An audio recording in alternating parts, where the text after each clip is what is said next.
Hello aspirants, welcome to UPSC Geek by NRG. Today we shall be starting the most interesting and amusing current affairs series for prelims and mains.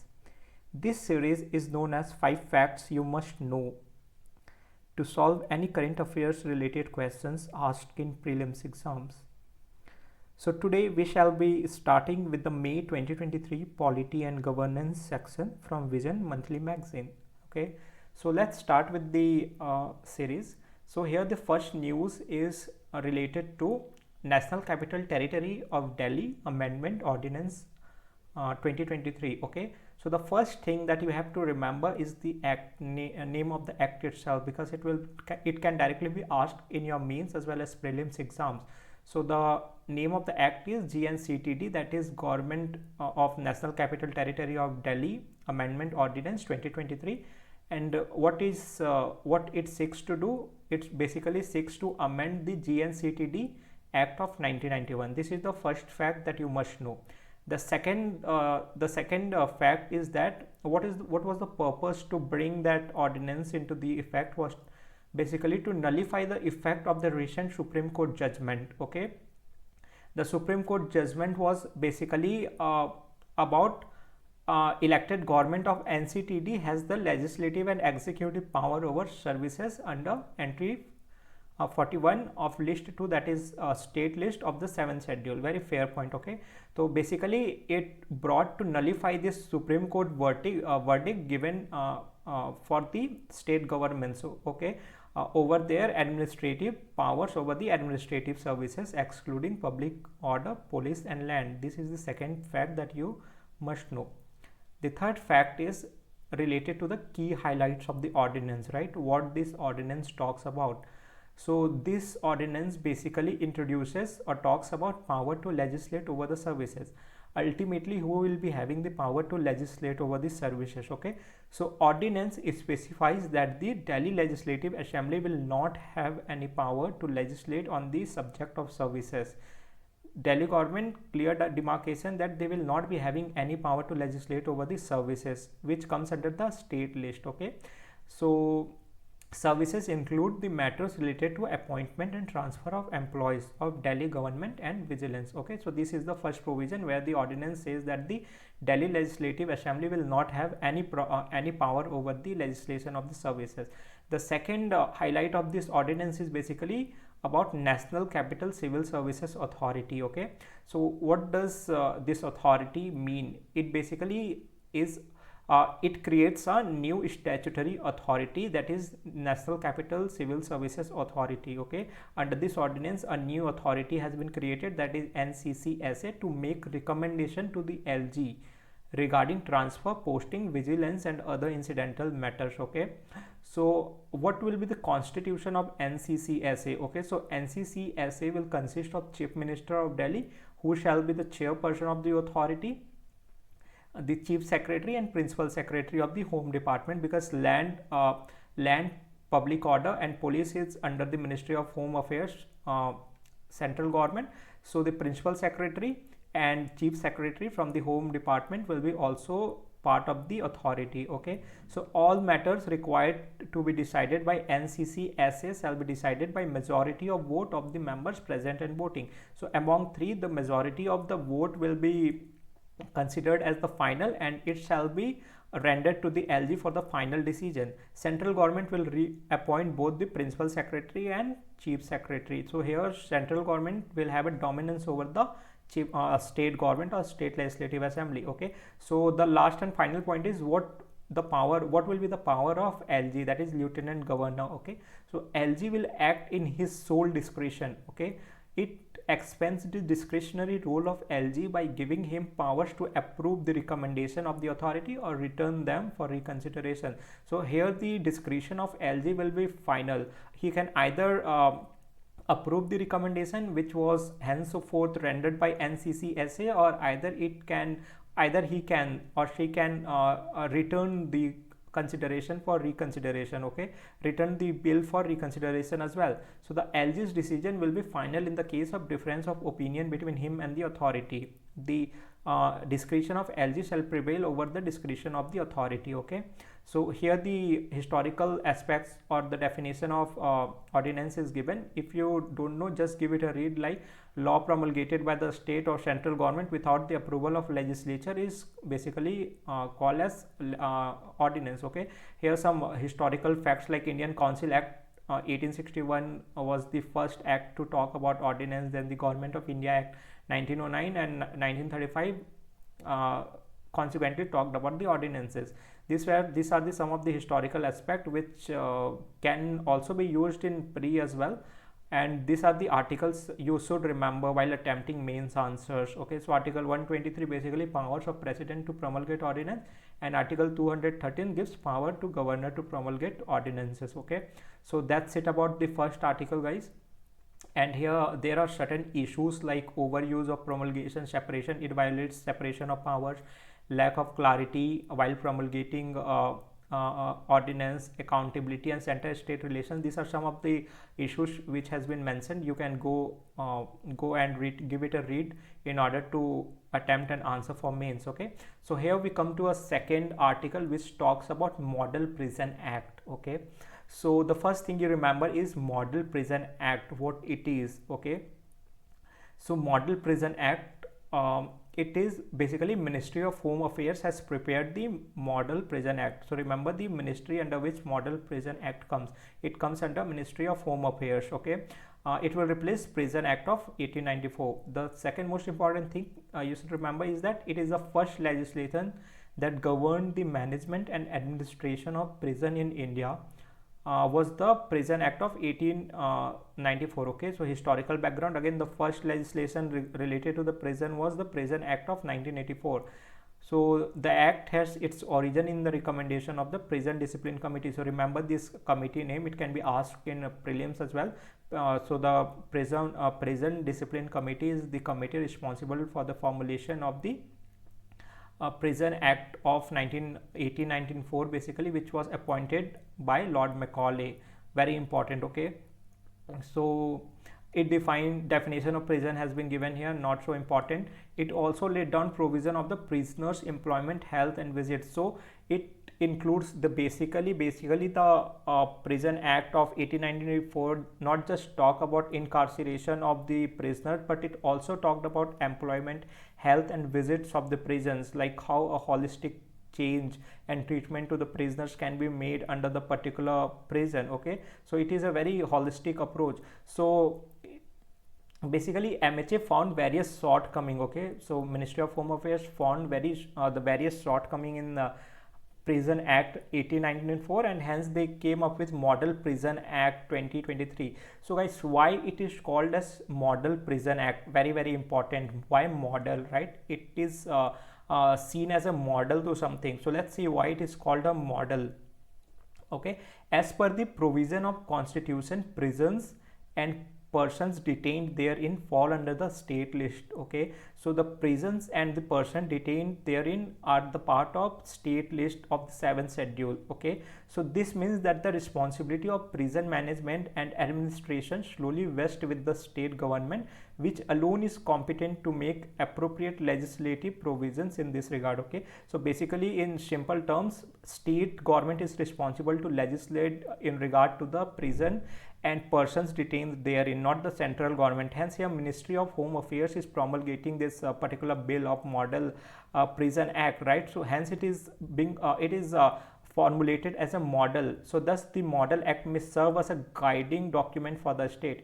It can become a guiding document for the state so that they may benefit from its adoption in their jurisdiction. Okay, so it will be a model. The second main agenda of this bill is particular to universalize the prison conduct throughout the India. Okay, so what are the major problem because of which this bill is being brought out is basically the killing and violence within the prisons. Okay, so there are various causes of formulation of this particular bills, but the most unusual one is the killing and violence within the prison. There have been incidents of killings and gang violence within prisons, right? Example, recently a 33-year-old inmate was allegedly stabbed to death by members of a rival gang inside Tihar jail. Okay, this is a very famous incident recently brought into the news, right? How young guy was stabbed to death till by the rival gang members in the Tihar jail. Okay, so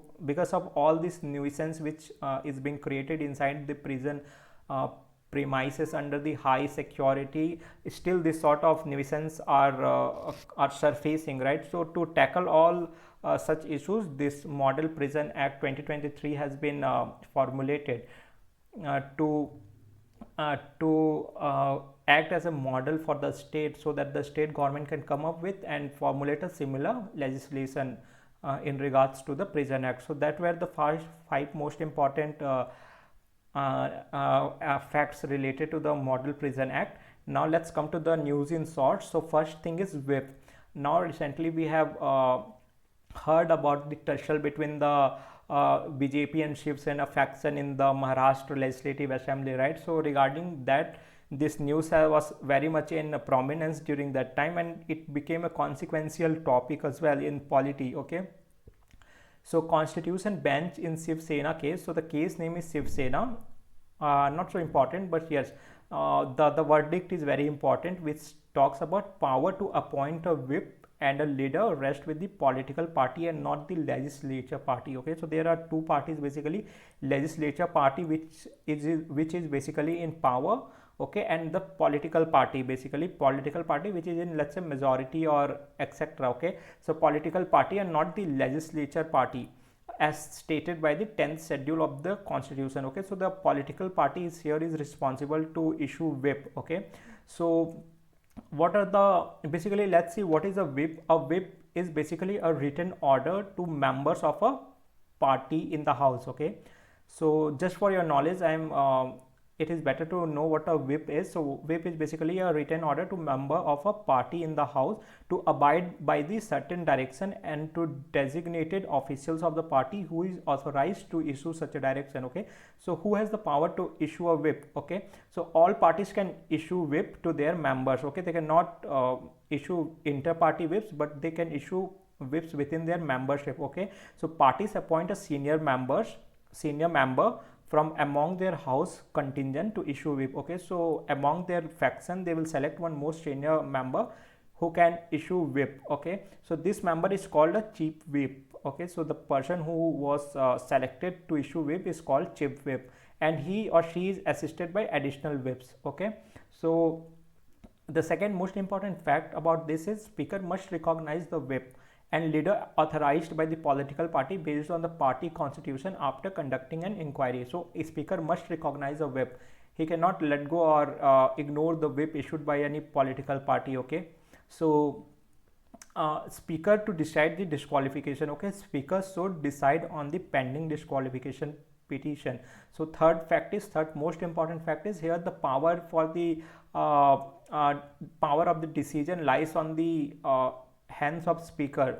Here speaker should decide on pending disqualification petition in reasonable time frame. Okay, so speaker do not have the leniency of time indefinitely. Okay, there is a time frame upon which the speaker should decide on the pending disqualification petitions. Okay, he has got a time frame. So MLAs have the right to participate. So MLAs have the right to participate in the proceeding of house regardless of pendency of any petitions for disqualification. Even after, if there is any pendency in the petition of disqualification, even though the MLAs have the right to participate, they cannot completely revoke their participation. Okay, their participation cannot be completely revoked even after even if the petition for disqualification is pending in with the speaker. MLA, till the time it is under the inquiry, the MLAs can participate in the proceeding of the house in simple terms. Okay, so the last thing is a floor test to be conducted by the governor only on obtaining objective material. Here objective materials become very important. It is not the floor test cannot be called upon by the sole discretion of governor. Okay, it shall only be brought upon the objective material to show that the incumbent government had lost the confidence of the house.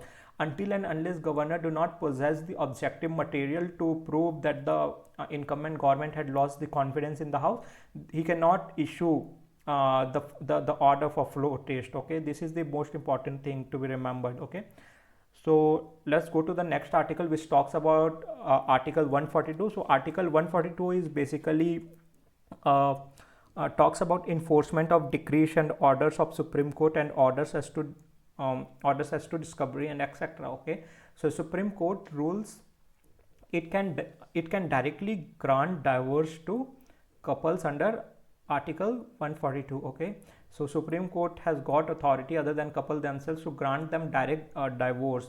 Okay, so let's see further. So the second thing is, SC clearly stated that the grant of divorce on the ground of irretrievable breakdown of marriage is not a matter of right but a discretion. Okay, so the Honorable Supreme Court says that when it comes to irretrievable breakdown of marriage, that means the marriage cannot be retrieved back. Okay, the couple who are like completely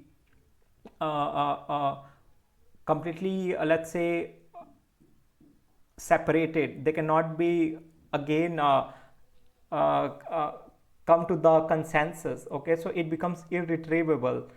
So in that case, the Supreme Court has the power to grant divorce to such couples. Okay, so Article 142 provides SC to do complete justice. Here the third fact is it is not just about the situational justice. Article 142 provides SC to do complete justice between parties where at times the law or statute may not provide a remedy. Okay, so these things needs to be remembered, that Article 142 of Constitution provides SC with the power to do complete justice. Okay, the fourth and fifth thing is what are the case laws which provide the powers power or the scope and extent through various extent to exercise the power of the Supreme Court. So the first case is Premchand Garg case of 1962 that demarcated contours for power under Article 142. Okay, so Premchand Garg case basically demarcates the power up to which the Supreme Court can use its power. Basically the contours is boundary of its scope of the powers. Okay, the second case is Union Carbide Corporation versus Union of India.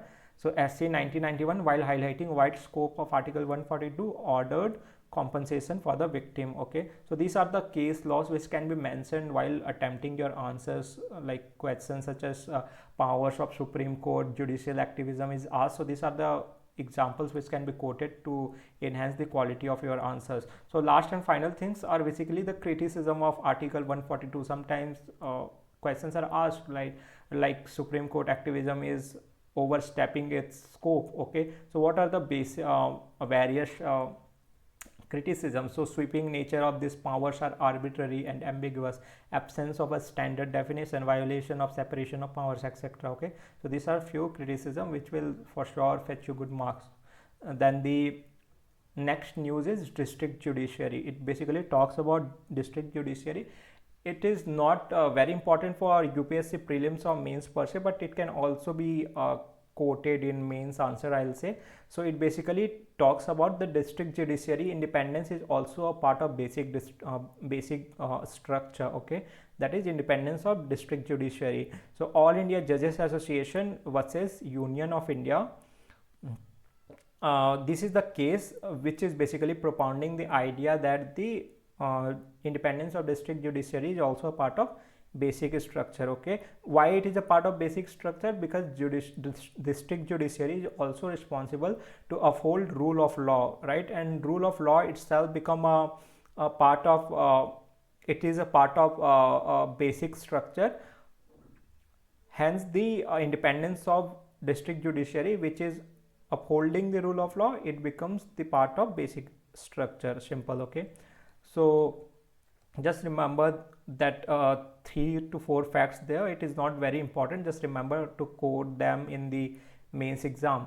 Okay, so the next news is recusal by judges. This is very important study or the news also for the point of view of ethics. We study about the conflict of interest in ethics, right? So this can also be quoted in ethics versus polity and governance as well.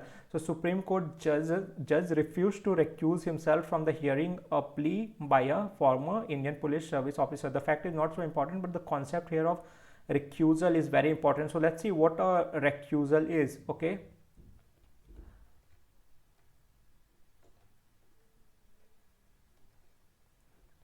so see, what is a recusal? So whenever there is a potential conflict of interest, a judge can recuse or withdraw from a case to prevent the perception of being biased. Okay, so it is basically withdrawal or recusal of a case whenever there is a case of conflict of interest between the two parties. Here the chances of being biasness of the judge, biased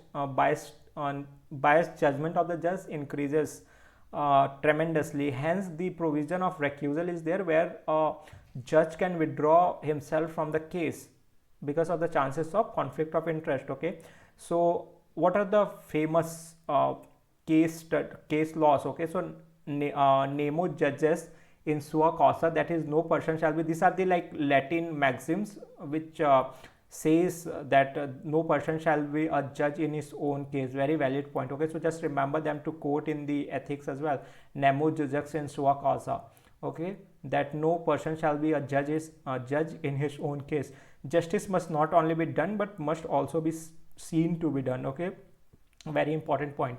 India has no codified rules governing recusals. Okay, so this can be a short direct fact which can be asked in prelims exam, that do India have any codified rules when it comes to governing recusals? No, India do not have any codified rules governing recusals, and decisions to recuse rest solely on the conscience and discretion of the judge. So the final decision to recuse rests solely on the discretion of the judge. India do not have any codified rules governing recusals. Okay, so that was about it. These are basically some law case which can be quoted in the mains as well when it comes to uh, application of recusal in the cases. Okay, so the next is about e-governed state. Basically Kerala has become the first full-fledged e-governed state. Okay, so let's see what is a e-governed state means.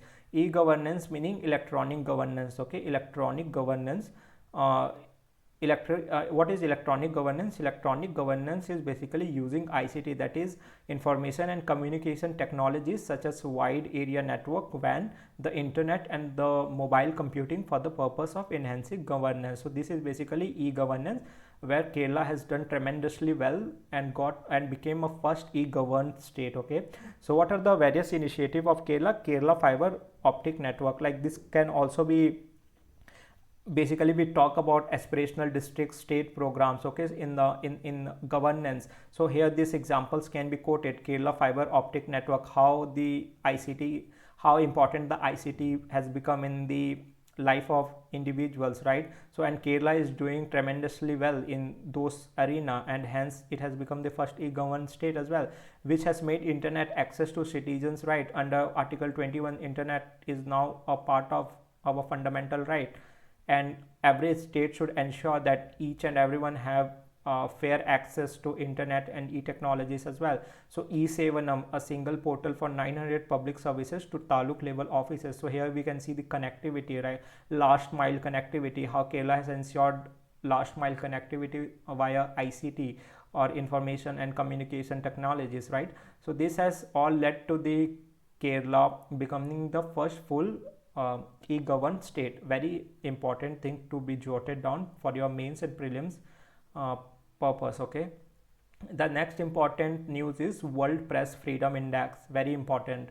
So sometimes in prelims we have seen question related to the international organizations and institutions, right? So here India was ranked 161 out of 180 countries. Okay, and all the Nordic countries like Norway, Ireland and Denmark occupied the top 3 positions as usual. So okay, so now like who releases freedom press freedom index is basically Reporters Without Borders. So Reporters Sans Frontieres is an organization which basically publishes this report, that is press freedom index report. Okay, so it is a Paris based NGO. No need to go into such a level of depth. Just remember the RSF, that is Reporters Without Borders, or Reporters Sans Frontieres, or the releases press freedom index, okay, and India ranked 161 out of 180 countries. Okay, so evaluation is done. These are the 5 contextual indicators which is included when it comes to evaluation of press freedom index. So what are the 5 indicators? Political context, legal framework, economic context, socio-cultural context, and safety. These are the 5 indicators. Just you can give it a read so that it becomes clear on what basis we are getting evaluated. Okay, so that's it about the freedom press index. Next in the line is internet shutdown. Very important, very important, guys. Like Supreme Court has issued a notice seeking compliance to the compliance of the government with respect to the judgment in Anuradha Bhasin's case. Okay, so there is a Anuradha Bhasin's case of 2020, which basically talks about the suspension of mobile, landline and internet services in the state of Jammu and Kashmir at the time of revocation of Article 370, along with restrictions on the movement in certain areas, was challenged. Okay, so when there was an in August 5, I guess, 2020, when Article 370 was revoked, there was an indefinite suspension of internet and freedom of movement in Jammu and Kashmir. So related to that, an verdict from the Honorable Supreme Court came, which is known as Anuradha Bhasin's case of 2020. So basically the Honorable Court is asking to the central government for the compliance, right? So why someone will ask for compliance? Only if the case arises where there is a violation of that particular case. Okay, so let's see what is causing the Honorable Court to ask the central government to comply with the particular case. Okay, so an order suspending internet services indefinitely is impermissible. Okay, so according to the rule that is under temporary suspension of telecom services, public emergency or public services rule 2070, very important rule, must be remembered. Temporary suspension of telecom services, public emergency or rules, public emergency or public services rules 2017, which says that suspending internet services indefinitely is impermissible. Okay, so very important. Suspension can be utilized for temporary duration. The suspension can only be for temporary duration, but not for the indefinite period of time. Any order suspending the internet issued under the suspension rules must adhere to the principle of proportionality. Like proportionality in the case, the intensity of issue must be the proportion, in proportion to the time for which the internet is being suspended. Okay, and must not extend beyond the necessary duration. So the third important fact is that any order suspending the internet under the suspension rule is subject to judicial review. So if government is opting to suspend internet under this temporary suspension of telecom services rules 2070, it is again subject to judicial review. It can be taken to the court for the review. Okay, so the last important fact is that the court had also declared that freedom of speech and expression as well as freedom of trade and commerce through internet are constitutionally protected rights under Article 19(1) subclause A and Article 19(1) subclause Z. Very important. What are the fundamental rights, right? The right to freedoms are being violated due to the suspension of internet indefinitely in the states like Jammu Kashmir, right? So here it becomes very important to remember this case laws and also this particular provisions of the constitutions. Okay, so the last news is related to the narco analysis test, guys. So recently wrestlers protest that we have seen in the New Delhi, okay, they were asked to be monitored by the narco analysis test by the Honorable Supreme Court. Okay, so here the fact which needs to be remembered is sodium pentothal, also known as truth serum, which is injected in a person while conducting a narco test. Okay, so this is the most important chemical, that is sodium pentothal or truth serum, which is being injected into the human body while conducting a narco analysis test. Okay, so what does that particular chemical does? It basically lowers a person's self consciousness so that they speak truth without any inhibition. Okay, so this test is performed under the guidance of supervision of a psychologist. So there should be a guidance and supervision of psychologist, an investigating officer and forensic expert under the supervision of which the narco test must be conducted. Okay, the Supreme Court in Selvi and others versus State of Karnataka and others 2010 ruled that narco brain mapping and polygraph test cannot be conducted on any person without his or her consent. Okay, whatsoever may be, without the consent of the person on which the narco analysis test is to be conducted cannot be conducted without the consent. Okay, so here the particular fundamental rights which needs to be remembered is right against self-incrimination. Okay, enumerated in the Constitution states that no person accused of an offence shall be compelled to be a witness against him or herself. Very valid point. Then again, second is Article 21, right to life and personal liberty, that every individual has been judicially expanded to include a right against cruel, inhuman or degrading treatments. Okay, so narco analysis report is not admissible as primary evidence in the court. Things to be remembered. Okay, narco analysis report is not admissible as primary evidence in the court. However, any information or material that is subsequently discovered with the help of voluntary administered test results can be admitted. Okay, so just for the conceptual clarity, just read this test. What is polygraph test? Polygraph test is another form of physiological examination, but in this test no substance are injected into the person's body. Like in narco test, we have seen how a truth serum or sodium pentothal is being injected. In polygraph test, there is no chemical or substance which is injected into the person's body. Instead, instruments are used to measure blood pressure, pulse rate, breathing, sweat glands, and blood flow is attached to the person. Okay, so basic science is that whenever we tend to tell lies, our palpitation, our heartbeats, and our breathing patterns, sweat glands, and all, they all get activated, and hence there is change in the pattern which is being measured by the basically the tools or the machines. Okay, and hence we know there is some sense of some sort of lie which a person is telling, and hence we can detect a lie.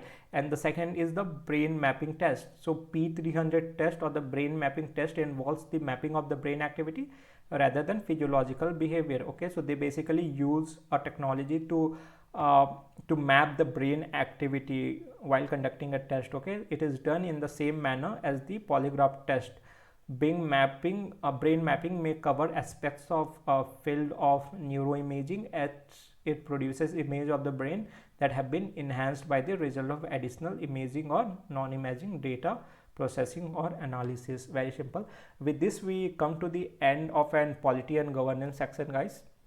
I hope you liked the 5 facts that you must know for prelims and mains first series, and I assure that you will be able to answer some questions which will be asked in the prelims or mains examination as well. Okay, so let's hope for the best, and also I would love to have you all subscribe my YouTube channel and also leave a like and also comment. I would love to come back and respond to you genuinely, okay, from the bottom of my heart. So thank you so much, guys, for sitting till the end, and I'll come with the IR section very soon, and see you soon. Thank you.